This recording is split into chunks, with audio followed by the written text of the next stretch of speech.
প্রবাসে যারা আছেন, যারা ব্যাচেলর জীবন যাপন করছেন, যারা পরিবার যাদের সঙ্গে নাই এবং বিবাহিত, তারা তাদের যৌন চাহিদা চরিতার্থ করবার জন্য, যেহেতু এখানে উপায় নাই, তাদের স্ত্রী সঙ্গে নাই, তাদের জন্য কি হস্তমৈথুন করা জায়েজ আছে নাকি না জায়েজ?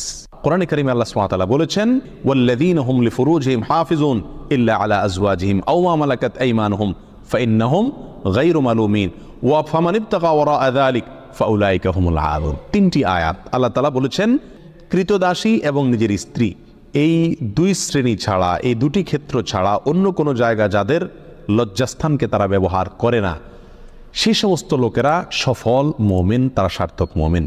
ফামানিবতাগা ওয়ারাআ যালিক, আল্লাহ বলেন এরপরে তৃতীয় আয়াতে, যারা এই দুটি ক্ষেত্র ছাড়া, স্ত্রী এবং কৃতদাসী, এই দুটি ক্ষেত্র ছাড়া অন্য যে কোনো ক্ষেত্রে তাদের যৌন চাহিদাকে চরিতার্থ করে মেটায়, আল্লাহ বলেন ফাউলাইকা হুমুল আদুন, তারা হলো সীমালঙ্ঘনকারী।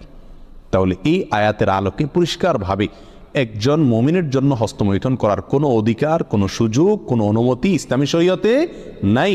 এটা হারাম এবং কবিরা গুনাহসমূহের মধ্যে থেকে একটি।